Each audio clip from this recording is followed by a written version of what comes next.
But এই যে পজিশনটা এখান থেকে কিন্তু আসলে রাউডির জন্য সেফ নয়। Rowdy needs to go in an interesting angle, যেটা থেকে আমার মনে হয় এনিমি টিমের প্লেয়াররা তাকে হয়তো সেভাবে খুঁজে পাবে না। বাট রাউডি গুলি করতে করতে আবারও কিন্তু এনিমি টিমের সামনে নিজেকে কিছুটা এখান থেকে ওপেনে ফেলে দিয়েছিলেন, যেটার কারণে তার উপরে আরো কিছুটা ড্যামেজ আসলে হয়তো বা আসছিল। বাট সামহাও সেই ড্যামেজ থেকেও নিজেকে রিকভার তিনি কিন্তু করে নেন। তো সেই রিকভারির পরে রাইট নাও অন্যদিকে একটু নজর কিন্তু তার আশা করি থাকবে। বাট ওভারঅল ভিউয়ার্স, সামনে এই মুহূর্তে টিএসবি তারাও এলিমিনেট হয়ে গেল A1 এর স্পোর্টস। এবার তারা কিন্তু জোনটা ক্যাপচার করে নিয়েছেন। আই থট এখান থেকে অনেকক্ষণ ধরে জোন আসবে তারা কিন্তু জোন পাবেন সেরকম এখান থেকে কথা বলতে বলতে ফাইনালি দেখা গেল যে জোন সাপোর্ট তাদের কাছে এলো, এবং সবচেয়ে ইম্পর্টেন্ট টাইমে তারা কিন্তু জোন সাপোর্টটা পেয়েছেন। তার মানে কি আজকেও প্রথম ম্যাচে একটা উইন তাদের জন্য এখান থেকে আসবে। সো সেটা এখান থেকে দেখা যাক। ওভারঅল ভিউয়ার্স, সামনে আমাদের সাথে এই মুহূর্তে A1 এর ডেথ স্টর্মকে দেখতে পাচ্ছি। এই ম্যাচে এখনো শুধুমাত্র ডেথ স্টর্মই কিন্তু আসলে একটি প্লেয়ার হিসেবে কিল পয়েন্ট নিয়েছিলেন। অন্যরা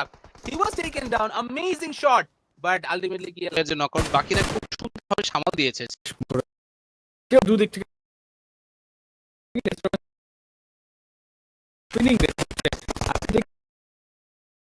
করবেন, বাট যেটা বলছিলাম ডেথস্টর্ম কিন্তু প্রচুর ভালো ভালো ওপেনিং বের করছে। আপনি দেখবেন কিলফিরে ফার্স্ট নক যদি আসে, ফার্স্ট ব্লাড যদি আসে, সেটা বেশিরভাগই ডেথস্টর্মের সাইড থেকে আসছে। এটা তার জন্য এবং তার দলের জন্য অনেক অপরচুনিটি ক্রিয়েট করছে। বাকিদেরও কিন্তু একই সাথে ভালো পারফর্ম করতে হবে। একটা ম্যাচে এক একজন যদি ভালো পারফর্ম করেন দ্যাটস ওকে, বাট যদি একই সাথে সবাই মিলে ভালো পারফর্ম করতে পারেন কিন্তু সেই ম্যাচে ইউ আর লিটারালি আনস্টপেবল, এবং সেখান থেকে চিকেনটা আর অনেক বেশি ইজিলি শিকার করা যায়। ডেথস্টর্ম এখন উপরের বিপদটা ক্লিয়ার হয়নি, নিচেও কিন্তু এখনো পর্যন্ত টিম চলে এসেছে।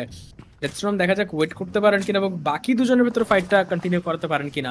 ওদিকে রাউডির রিভাইভটা দরকার ছিল, সিনিস্টার সেই সুযোগে রিভাইভটা কমপ্লিট করে ফেলেছে। ফাইট আটকানোটা ডিফিকাল্ট হবে, ডিফেন্সটা একদম স্ট্রং ভাবে কন্টিনিউ করতে হবে। অ্যাশ ডাউন হয়েছে রাউডির কাছে, রাউডি রিভাইভটা পেয়েই কাউন্টার অ্যাটাকে চলে গেল।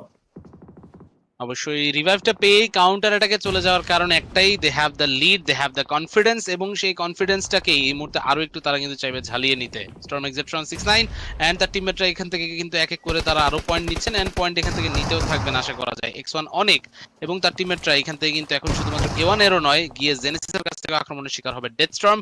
তাকে এখান থেকে আমরা সুযোগ সন্ধানী বলে থাকি সবসময়, বাট দলের নির্ভরতার প্রতীক হিসাবে এবার কিন্তু নকগুলো সিনিস্টারের তরফ থেকে আসতে হবে, এবং বলতে বলতেই প্রথম নকআউটটা কিন্তু সিনিস্টারের হাত ধরে চলে এলো। দেখা যাক রাউডি আর বাকিরা গিয়ে কতগুলো নকআউট বের করতে পারে। ওইদিকে কিন্তু A1 রাউডি গিয়ে ম্যাড্রক্স এবং বাকি সবাইকে ডানে বামে যাকে যেখানে যেভাবে পাচ্ছে সেইভাবেই কিন্তু এক এক করে এলিমিনেশন পয়েন্টগুলো বের করে নিয়ে আসে। So unbelievable performance from the player, but নেটটা দিয়ে আরেকটু হলে মনে হচ্ছিল নিজেকে ফাটিয়ে দিচ্ছিল। এই জায়গাটাতে নেটটা পারফেক্ট জায়গাতে আসলে ছাড়া হয় নাই, যে কারণে চান্সটা মিস হয়েছে। বাট স্টিল এদিকে এখনো পর্যন্ত এন্ট্রি, সে কিন্তু বেরোয় আসবে। সিনিস্টারের সাথে এই মুহূর্তে অ্যাটাক করতে হতো, but what just happened? Sinister, he was not really prepared for the fight. Rowdy, he needs to go for that 1v1 once again. এই যে এখান থেকে ডেথস্টর্মকে দেখা গেল, ওয়ান শট, ডেথস্টর্ম এলিমিনেটেড। সিনিস্টার তাকে এই মুহূর্তে কিন্তু এলিমিনেট করে দেওয়া হবে মনে হচ্ছে কিছুক্ষণের মধ্যেই। বাট অন্যদিকে রাউডি অনেকক্ষণ সময় নিয়ে নেওয়ার কারণে এইবার কিন্তু বিপদ হয়ে গেল। এন্ট্রি সুযোগ পেয়ে গিয়েছে, এন্ড সুযোগের সদ্ব্যবহার করে এখান থেকে কিন্তু একটা এলিমিনেশন পয়েন্ট পেলো। দেখা যাক দ্বিতীয় পয়েন্টটাও সেখানে বের করতে পারে কিনা। এই মুহূর্তে গোল গোল ঘুরছে তারা দুজনই, বাট ঘুরতে ঘুরতে কি হবে লাস্টে গিয়ে? Oh my god, what a shot from mister Rowdy! এখান থেকে নামের যথার্থতা প্রমাণ কিন্তু তিনি করেছেন আবারও। 9টি এলিমিনেশন A1 এর কাছে অলরেডি।